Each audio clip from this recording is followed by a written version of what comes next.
نو منتخب وزیر اعلیٰ خیبر پختونخوا سہیل آفریدی نے حلف اٹھا لیا۔ گورنر فیصل کریم کنڈی نے حلف لیا۔ گورنر ہاؤس میں ہونے والی تقریب سے پہلے پاکستان تحریک انصاف کے وفد نے گورنر سے ملاقات کی۔ سیاسی صورتحال اور دیگر موضوعات پر تبادلہ خیال ہوا۔ دوسری جانب پشاور ہائی کورٹ نے نو منتخب وزیر اعلیٰ کے خلاف JUI رہنما لطف الرحمان کی درخواست خارج کر دی۔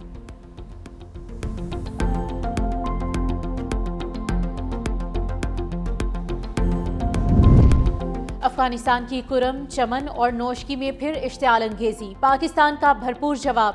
200 سے زائد افغان طالبان اور دہشت گرد ہلاک۔ سپین بولدک میں 15 سے 20 افغان طالبان ہلاک۔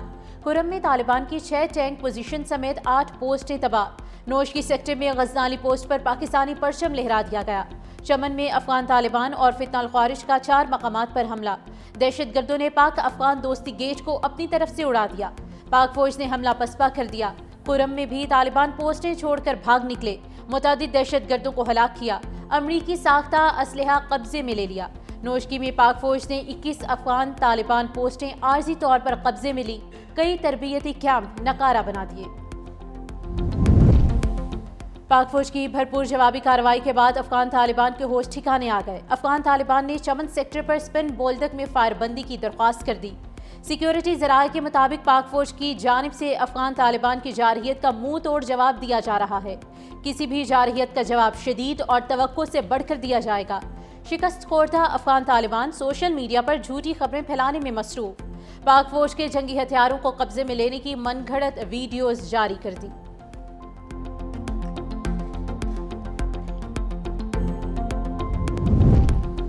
افغان طالبان حکومت کا پاک فوج کے ٹینکوں پر قبضے کا جھوٹا دعویٰ بے نقاب۔ پاک فوج کی سخت اور شدید جوابی کارروائی نے افغان طالبان کو بوکھلاہٹ کا شکار کر دیا۔ سیکیورٹی ذرائع کے مطابق شکست خوردہ افغان طالبان بھاری جانی اور مالی نقصان اٹھانے کے بعد جھوٹے پروپیگنڈے کا سہارا لینے پر مجبور۔ افغان طالبان کے ترجمان نے سوشل میڈیا پر پروپیگنڈا پوسٹ شیئر کر کے جھوٹ پھیلانے کی ناکام کوشش کی۔ ویڈیو میں تاثر دینے کی کوشش کی کہ T-55 ٹینک پاکستانی فوج سے چھینا گیا ہے۔ روسی ساختہ T-55 ٹینک حقیقت میں افغان طالبان کے زیر استعمال ہے۔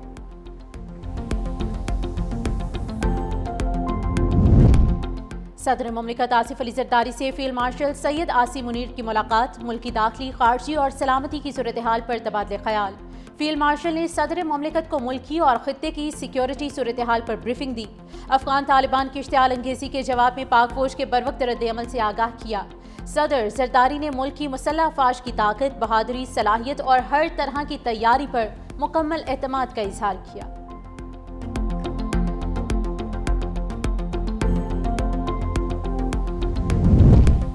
پاکستان نے جنوبی افریقہ کے خلاف پہلا ٹیسٹ 93 رنز سے جیت لیا۔ دوسری اننگز میں پروٹیز 183 رنز پر ڈھیر۔ ڈی وال بریوس 54 رنز بنا کر ٹاپ سکورر رہے۔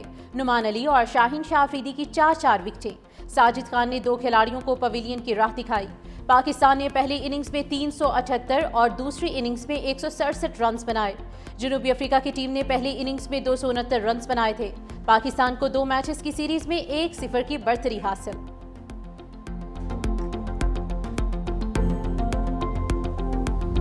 قومی معیشت کے لیے خوشخبری۔ پاکستان اور IMF میں اسٹاف لیول معاہدہ طے پا گیا۔ بورڈ کی منظوری کے بعد پاکستان کو $1.2 ارب ملیں گے۔ پاکستان کو EFF کے تحت $1 ارب اور موسمیاتی تبدیلیوں کے فنڈ کے تحت $1 کروڑ اضافی ملیں گے۔ IMF کا پاکستان کے اقتصادی پروگرام میں بتدریج استحکام کا اعتراف۔ اعلامیے میں کہا کہ 14 سال بعد پہلی بار پاکستان کا کرنٹ اکاؤنٹ سرپلس رہا۔ مالی توازن پروگرام ہدف سے بہتر، افراطی زر قابو میں ہے۔ زر مبادلہ کے ذخائر میں بھی بہتری آئی۔ وزیر اعظم کا معاہدہ طے پانے پر اظہار اطمینان۔ کہا اسٹاف لیول معاہدہ پاکستان کی تیزی سے بہتر ہوتی معاشی صورتحال پر اعتماد کا اظہار ہے۔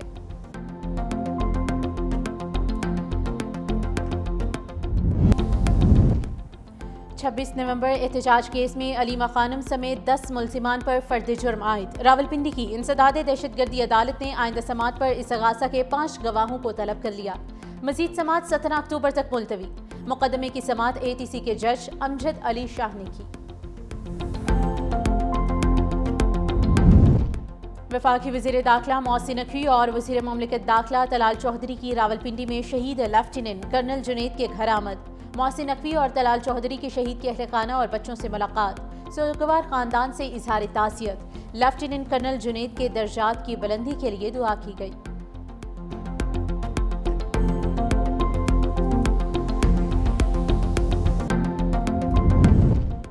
کراچی کے علاقے گلشن معمار میں قائم افغان بستی میں اینٹی رائٹ فورس کا آپریشن مکینوں کی شدید ہنگامہ آرائی، مشتعل افراد کا پولیس اور ہیوی مشینری پر پتھراؤ، پولیس کی جانب سے شیلنگ اور ہوائی فائرنگ، پولیس نے 10 افراد کو حراست میں لے لیا۔ دوسری جانب پولیس کو افغان کیمپ کی خالی ہونے والی زمین پر قبضے کا خدشہ، ڈی آئی جی ویسٹ نے کراچی پولیس چیف کو خط لکھ دیا۔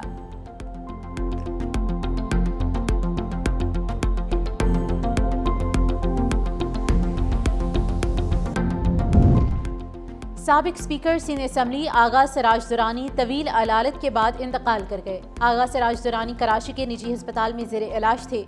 صدر مملکت آصف علی زرداری اور وزیر اعظم شہباز شریف کا اظہار افسوس۔ صدر نے کہا کہ آغا سراج درانی نے جمہوری اقدار کے فروغ میں نمایاں کردار ادا کیا۔ وزیر اعظم نے کہا کہ مرحوم کی سیاسی خدمات کو ہمیشہ یاد رکھا جائے گا۔ چیئرمین پاکستان پیپلز پارٹی بلاول بھٹو زرداری نے آغا سراج درانی کو تحمل اور بردباری کا روپ قرار دیتے ہوئے کہا کہ ان کی جدائی سے آج ایک عہد کا خاتمہ ہو گیا۔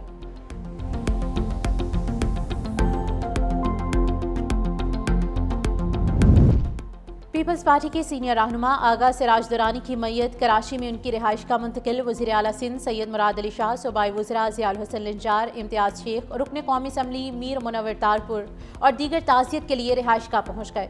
وزیر اعلیٰ مراد علی شاہ نے کہا کہ آغا سراج درانی پیپلز پارٹی کے مخلص، وفادار اور اصول پسند رہنما تھے۔ مرحوم کی خدمات کو ہمیشہ یاد رکھا جائے گا۔ سینئر وزیر شرجیل انعام میمن نے کہا کہ آغا سراج درانی ایک باوقار، وفادار اور تجربہ کار سیاسی رہنما تھے۔ سندھ کی سیاست میں ایک بڑا خلا پیدا ہو گیا جو مدتوں پر نہیں ہو سکے گا۔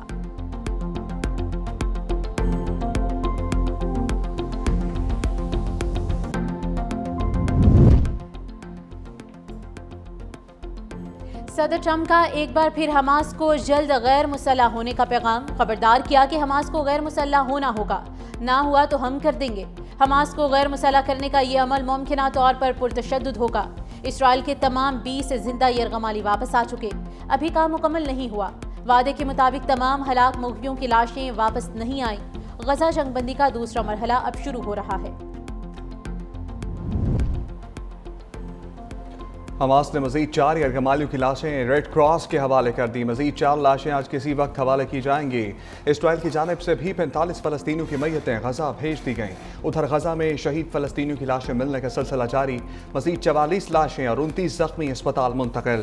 38 لاشیں ملبے کے نیچے سے ملی، شہداء کی مجموعی تعداد 67,913 ہو گئی۔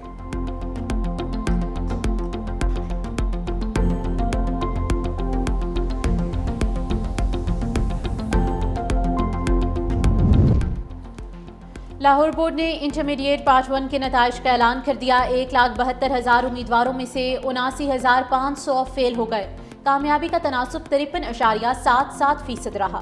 ساہیوال بورڈ میں پاس ہونے والوں کا تناسب 54.51، جبکہ فیصل آباد بورڈ میں 55.74% رہا۔ راولپنڈی بورڈ میں 62,020 میں سے صرف 26,951 امیدوار پاس ہوئے۔